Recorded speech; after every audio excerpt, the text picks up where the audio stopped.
క్రితం సిరిసిల్ల ఎమ్మెల్యే మాజీ మంత్రి కేటీఆర్ మీద నమోదైనటువంటి ఏసీబీ కేసులో ఎఫ్ఐఆర్ని కొట్టివేయలేమని ఇన్వెస్టిగేషన్ కి సహకరించమని ఆదేశాలు ఇవ్వడం జరిగింది.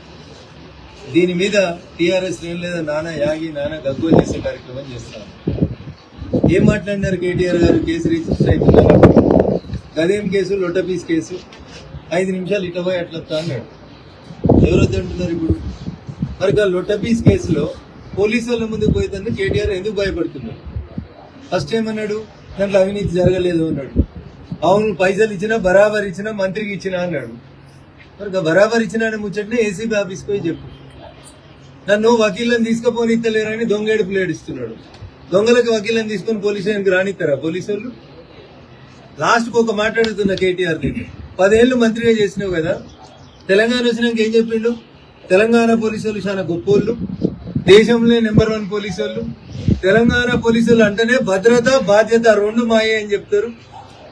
1200 కోట్లు పెట్టి కమాండ్ కంట్రోల్ కట్టిస్తున్నాం. ఈ దేశంలో ఎక్కడ నేరం జరిగినా మా తెలంగాణ పోలీసు వాళ్ళు గొప్పగా పనిచేస్తారు అని చెప్పాడు. 10 ఏళ్ళు మీరు గొప్ప అని చెప్పిన పోలీసు వాళ్ళ ముందుకి ఇలా నువ్వు పోయేందుకు బాధ ఎందుకు అవుతుంది సార్? 10 ఏళ్ళు మంచోళ్ళైన పోలీసు వాళ్ళు ఇలా చెడ్డోళ్ళు ఎట్లయ్యారు కేటీఆర్? అంటే నువ్వు కూడా పోలీసు వాళ్ళతో తప్పు చేయించినావు అధికారంలో ఉన్నప్పుడు. దుబ్బాకలో నేను ఎమ్మెల్యే ఉన్నప్పుడు మల్లన్న సాగర్ లో ఒక రైతు చచ్చిపోయిన సూచొత్తా అని పోతే నన్ను రోడ్డు మీద ఆపి పట్టుకపోయి ఎమ్మెల్యేని కూడా చూడకుండా కాలు చేతులు పెట్టి గుంజుకపోయి పోలీస్ స్టేషన్ లో వారేసారు. ఆ రోజు పోలీసు వాళ్ళు మంచోళ్ళు ఎట్లయిరి? ఇవాళ నిన్ను టారాకు రమ్మంటే నాకు ఎంతాల 10 మంది వకీలు కావాలని అడుగుతున్నాడు ఆయన. ఏం తప్పు చేయకపోతే నువ్వు కడిగిన ముత్యమే అయితివి. కేసు లొట్టపీస్ కేసే ఆయే. మరి ఎందుకు భయపడుతున్నావు కేటీఆర్? ఇలా హైకోర్టు కూడా ఎఫ్ఐఆర్ ని కొట్టేయమన్న మీ వాదనని కొట్టేసింది. అంటే దాని అర్థమైంది, మీరు ఇన్వెస్టిగేషన్ కి సహకరించుండ్రి, లేదా హైకోర్టు తీర్పు నచ్చకపోతే సుప్రీంకోర్టుకు పోండి. ఇదే కేటీఆర్ గారు వారం రోజుల కింద ఇంకో మాట అన్నాడు. జైలుకు పోతే ఏమవుతుంది? జైల్లో మంచిగా వాకింగ్ చేస్తా, యోగా బాగా చేస్తా, ఇంట్లో నాకు మనశ్శాంతి లేదు, మా నాయనో దిక్కు, మా చెల్లో దిక్కు, మా బావో దిక్కు నన్ను బాగా రాసి రంపాన పెడుతున్నారు, జైలుకు పోతే ప్రశాంతంగా ఉంటా, గట్టిగా తయారవచ్చి పాదయాత్ర చేస్తా అన్నాడు. పోయినది మరి జైలు కూడా ఎట్లుంటుందో చూసిరండి. ఒక దిక్కేమో తప్పు చేయలేదంటాడు, ఒక దిక్కేమో అవినీతి జరగలేదంటాడు, ఇంకొక దిక్కు మోడీకి, ఈడీకి, బోడీకి దేనికి భయపడ్డా అంటాడు. మరి వీళ్ళకి ఇంతెందుకు భయపడుతున్నారు? అవన్నా సల్జరం వచ్చిన వరకు వరుకుతాడు. కావాలంటే మా మనోహరాబాద్కి వెళ్ళి ఇద్దరు డాక్టర్లను కూడా పంపిస్తాం.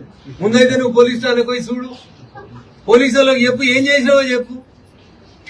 దేశం మీద చర్చిస్తా, దేశవ్యాప్తంగా చర్చ జరగాలి అన్న నీ కడుపునొస్తే ఊరందరి కడుపునొయ్యాలి. నువ్వు 10 ఏళ్ళు నాసంటి ఎమ్మెల్యేలని, ఎంపీలని చాలా మంది ప్రతిపక్షం వాళ్ళని అరెస్ట్ చేయించి లోపల వేయించినావు. మరి ఆ రోజు పోలీసు వాళ్ళు తప్పు చేసిరని మేము అన్నామా? పట్టుకపోతే పోయినాం, కేసులు పెడితే కోర్టుకు తిరుగుతున్నాం. ఎక్కడన్నా దేశంలో కేటీఆర్ నువ్వు చెప్పాలి, దొంగలెంబడి వకీళ్ళు వస్తారా పోలీస్ స్టేషన్ కి? అట్లా పోతే ఇక దొంగతనమే చేయలేదంటాడు, కాలు మీద కాలేసుకొని కూర్చుంటాడు, మా వకీల్ సాబ్ చెప్తాడు అని చెప్తాడు. అందుకని కేటీఆర్ గారు ఒకవేళ తప్పు చేయకపోతే ఏసీబీ ముందుకు పో, ఈడీ ముందుకు పో, లేమ్ ఎక్స్క్యూజెస్ ఎందుకు? అంతర్జాతీయ స్థాయిలో అమెరికాలో, కెనడాలో, దుబాయ్లో 30 ఛానల్ కాదు 300 ఛానల్ పెట్టుకున్నాడు. నెలకు 3 కోట్లు 30 కోట్లు ఖర్చు పెట్టి ఇక కేటీఆర్కి ఏదో అన్యాయం జరిగింది. ఏం అన్యాయం జరిగిందన్న? ఏమైనా అన్యాయం జరిగితే పోలీసు వాళ్ళకి చెప్పు, కేసు పెడతారు, నిజ నిర్ధారణ జరుగుతుంది, విచారణను ఎదుర్కోవాల్సిందే. చట్టం ముందు అందరూ సమానమే కాబట్టి కేటీఆర్ గారు మీరు ముందు పోయి పోలీసు వాళ్ళకి సహకరించండి, చట్టానికి సహకరించండి అనేది ఈ సందర్భంగా ఒక పార్లమెంట్ సభ్యుడిగా నేను ఆయనకు చెప్పేటువంటి సలహా. అంతేగాని ప్రతిపక్షం వాళ్ళని అరెస్ట్ చేస్తారని ఇయ్యాల నువ్వు అరుస్తే, 10 ఏళ్ళు నువ్వు అధికారంలో ఉండి చెయ్యని తప్పుకు మా అందరినీ జైల్లో పెట్టి ఇలా నువ్వు ఇట్లా అరుస్తే దొంగే దొంగ దొంగ అని అరిచినట్టుంటుంది తప్ప ఇంకొకటి కాదు. కాబట్టి పోలీసు వాళ్ళకి ముందు పోయి చెప్పు, నేను మిమ్మల్ని అనుమానపడుతున్నా, నాది తప్పైంది ఏం చెప్పు. గేట్ కాడికి వచ్చాడో టీవీ ఛానల్ వాళ్ళని పిలిచి 40 నిమిషాలు డ్రామా చేయొచ్చింది. ఇదే డ్రామా లోపలికి పోయి చెప్పొచ్చు కదా, నేనేం తప్పు చేయలేదు, నేను శ్రీరామచంద్రుడిని అని చెప్పొచ్చు కదా. కాబట్టి టీఆర్ఎస్ పార్టీ పెద్దలారా, ఎవరెవరు తప్పు చేసిరో మీకు తెలుసు. కేసులు రిజిస్టర్ అయితే చట్టానికి సహకరించండి. నా మీద చాలా కేసులు పెట్టింది టీఆర్ఎస్, మేము సహకరించలేదా? పోలీస్ స్టేషన్లకు పోలేదా? మా దగ్గర ఇక్కడ చేగుంట దగ్గర ఒక కంపెనీ దగ్గర యాక్సిడెంట్ అయి 3 చచ్చిపోయినారు. కంపెనీ యాజమాన్యంతో చర్చలకు పోతామంటే మమ్మల్ని తూప్రాల్ని ఆపి అరెస్ట్ చేసిరు. తూప్రాన్ పోలీస్ స్టేషన్ లో పొద్దుగాల అరెస్ట్ చేస్తే పోకిద్ది కదా కూర్చోబెట్టిరు. మేమేమైనా ఎగిరినామా అట్లా? మా ఇంకా వకీళ్ళు వస్తారని చెప్పినామా పోలీస్ స్టేషన్?